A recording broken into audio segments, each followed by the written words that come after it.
Hello friends, welcome back to BCC classes.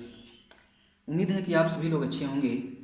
Actually आज हमको बातें करनी है यंग्स डबल स्लिट एक्सपेरिमेंट के बारे में। क्योंकि प्रकाश से रिलेटेड ये टर्म है और अनेक कई प्रकार के वैज्ञानिकों ने इस प्रकाश पर अपना अपना अलग अलग वक्तव्य दिए हैं। सबसे पहले एक न्यूटन नामक वैज्ञानिक ने न्यूटन साहब ने प्रकाश का अध्ययन किए और प्रकाश को इन्होंने एक पार्टिकल के टर्म में किए, देखे और जाने, और इस पर अनेक ढेर सारे थ्योरीज भी दिए। उसके बाद इनका ये प्रयोग बहुत अधिक कारगर सिद्ध नहीं हो पाया।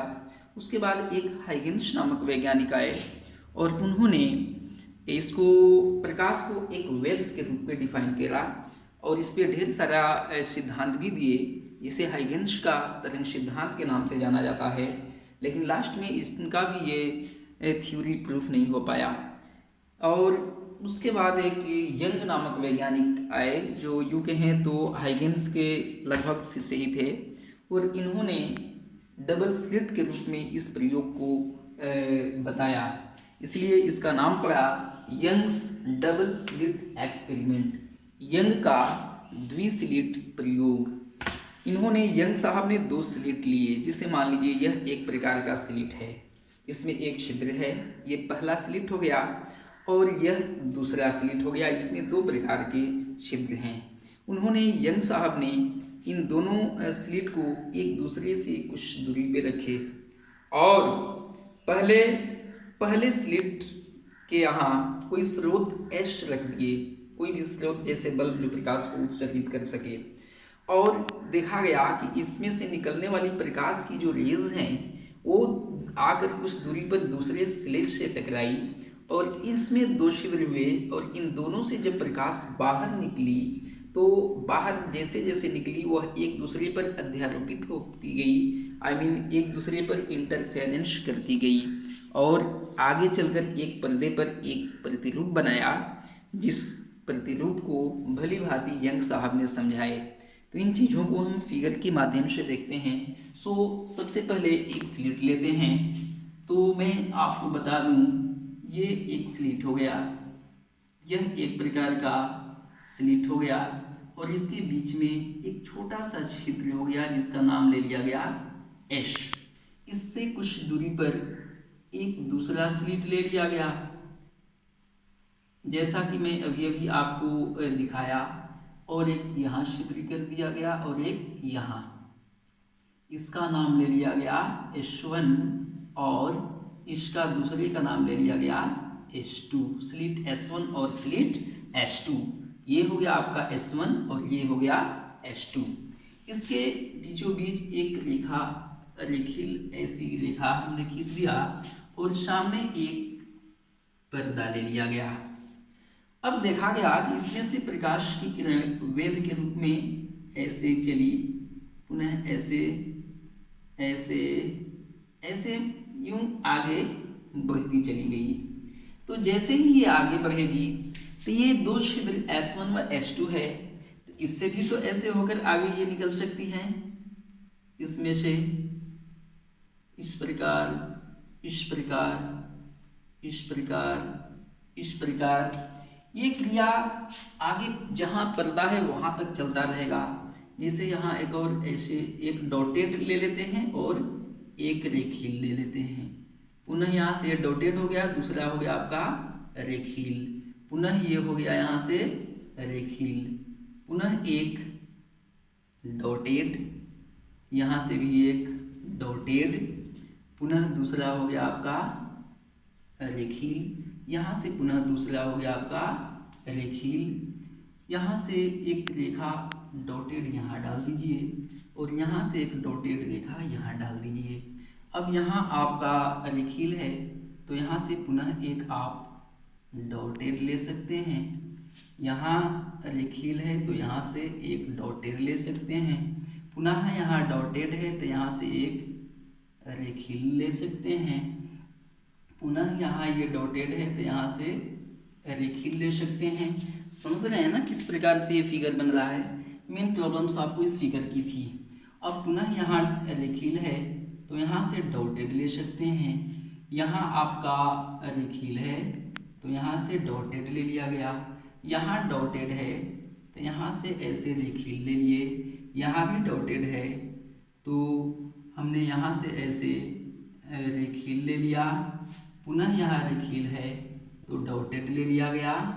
रेखील है तो डॉटेड ले लिया गया। यही क्रिया इस पर्दे तक चलता गया। अब यहाँ मैं आपको बताऊं, ये एक बिंदु हो गया, ये बिंदु हो गया, ये बिंदु हो गया। दोनों जहाँ पर दोनों रेखील बिंदुओं का कटान जहाँ पर है वहाँ से ऐसे एक रेखा यहाँ से ऐसे सीधी रेखा खींच दी गई। यहाँ से एक ऐसे सीधी रेखा खींच दी गई और एक दूसरी रेखा ऐसे और एक दूसरी रेखा ऐसे खींच दी गई। इसका नाम ले लेते हैं O, इसका नाम ले लेते हैं B1 और ये हो गया आपका B2, ये हो गया D1, ये हो गया D2, ये हो गया D3 और ये हो गया D4। यहाँ B का मतलब आप समझोगे ब्राइट, चमकीली, और D का मतलब समझेंगे आप डार्क, अंधेरी। यूँ कह सकते हैं कि जब प्रकाश की किरण स्रोत S से यहाँ पर कोई लाइट ले लेते हैं, लाइट ले लिया जाता है, इस प्रकार इसमें से जाता है तो आगे जाकर तरंगे ऐसे निकलती हैं, दूसरे स्लिट से आगे चलकर अध्यारोपित होती रहती हैं। तो होता क्या है कि जहाँ पर एक श्रृंग और एक गर्त एक दूसरे पर मिलता है तो या वहाँ पर आगे पर्दे पर आपको ब्राइट फ्रिंजें तैयार होती हैं, और जब क्रेस्ट या ट्रफ मिलता है तो वहाँ पर डार्क फ्रिंजें तैयार होती हैं। तो मैं आपको बता दूं, इसको फिगर को तो मुझे उम्मीद है कि आप समझ गए होंगे। अब इसी को थ्योरी के रूप में थोड़ा सा आप यही लिख सकते हो, कह सकते हो कि यंग नामक एक वैज्ञानिक ने सर्वप्रथम लगभग सन 1801 या 2 ईस्वी में एक प्रयोग को किए जिसे यंग का द्विस्लिट प्रयोग कहा जाता है। इस प्रयोग में इन्होंने 2 स्लिट ले लिया।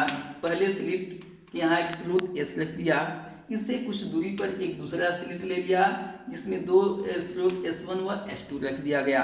जब इनसे प्रकाश की किरण आगे निकलते हैं तो ये एक दूसरे पर अध्यारोपित होते हैं या इंटरफेरेंस होते हैं। इंटरफेरेंस का मतलब मैं ऑलरेडी आपको पिछले वीडियोस में बता चुके होंगे, फिर भी यदि नहीं बताया हूँ या नहीं समझ पाए हैं तो एक बार देख सकते हैं।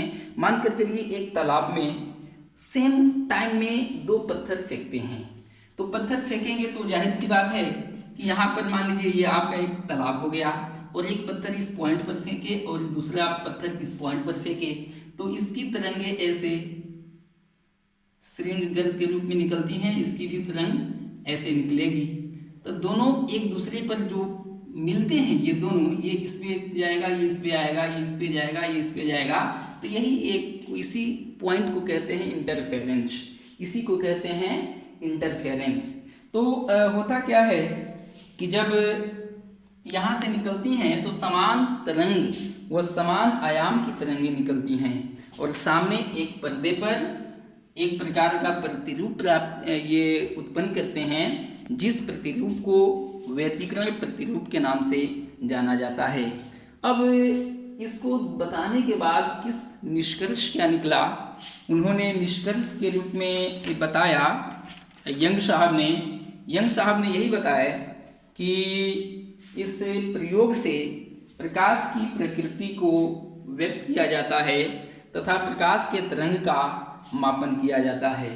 इस प्रकार ये बहुत कारगर आपका एक्सपेरिमेंट हुआ और फिजिक्स के 10 एक्सपेरिमेंट्स में से एक बहुत इम्पोर्टेंट ये एक्सपेरिमेंट हुआ, जिनको ना ही न्यूटन साहब ने प्रमाणित कर पाए और ना ही हाइजेंस साहब ने प्रमाणित कर पाए, और जिसको इन्होंने लास्ट में यंग साहब ने दिया और सिद्ध करके दिखा दिया। तो इस प्रकार ये आपका थ्योरी हुआ। That's all.